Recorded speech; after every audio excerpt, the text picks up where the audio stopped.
की वजह से जिनके आप माता या पिता हो।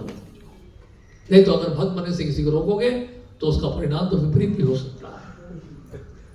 तो इसलिए ये बहुत ही महत्वपूर्ण बात है समझने के लिए जो इस अध्याय में बताया जा रहा है।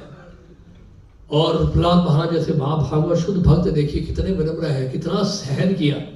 तो इसलिए इससे ये पता चलता है कि हमें कितना सहन करना पड़ता है भक्ति में। अनेक समस्याओं का सामना करना पड़ेगा। जब तक इस भौतिक संसार में है हमें समस्याओं का सामना तो करना पड़ेगा। भगवान ने जब गीता में कह दिया दुखालयम शाश्वतम, तो दुख तो रहेगा ही। ये ना सोचें कि अब हम भक्त बन गए हैं हमारे जीवन में कोई कष्ट नहीं होगा। ये भूल में, ये भ्रम में ना रहे हम। हमारे जीवन में अनेक कष्ट आ सकते हैं, लेकिन अंतर क्या है फिर भक्त के जीवन में और अभक्त के जीवन में? अंतर क्या है? दोनों के जीवन में अगर कष्ट आ रहा है तो कोई पूछ सकता है।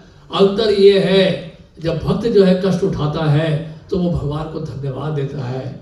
वो ये भाव रखता है कि मुझे तो अपने पापों के कारण, अपराधों के कारण नरक में जाना था, लेकिन भगवान ने तो केवल एक खरोंच ही दी है, मुझे छोटी सी खरोंच, स्क्रैच ही दिया है। और अगर कुछ मिलता है भगवत कृपा से, लाभ मिलता है, तब भी वो भगवान को धन्यवाद देता है। वो ये सोचता है कि मुझे तो कुछ भी नहीं मिलना था, एक चवन्नी तक नहीं मिलनी थी, लेकिन भगवान ने तो छप्पड़ फाड़ के दे दिया मुझे। कभी भगवान को धन्यवाद देता है, दोनों परिस्थितियों में भगवान को धन्यवाद देता है। लेकिन जो भक्त नहीं है भगवान के बिल्कुल उल्टा ही सोचते हैं।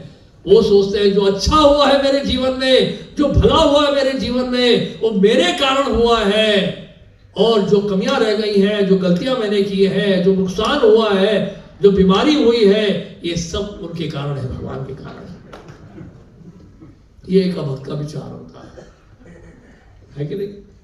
युद्ध हो रहा है, कोरोना हो रहा है, महामारी हो रही है, इस सब का कारण कौन है? भगवान है। मैं बड़ा अच्छा हूं और जब मुझे लाभ मिलेगा मैं समृद्ध हो जाऊंगा, मेरा लाभ होगा, लाभ मुझे, प्रतिष्ठा मुझे मिल जाएगी, उसका कारण तो मैं ही हूं केवल।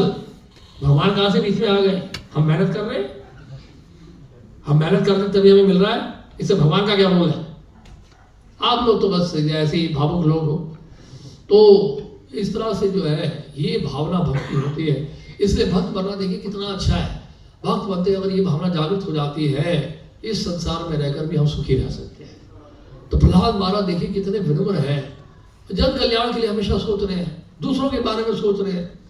वो नहीं चाहते कि खुद उनका उद्धार हो, वो चाहते हैं कि दूसरों को भी लेके जाए अपने साथ। ये विचार हमारा भी होना चाहिए। ये विचार श्रील प्रभुपाद जी के पास था। श्रील प्रभुपाद जी प्रहलाद महाराज की तरह उन्होंने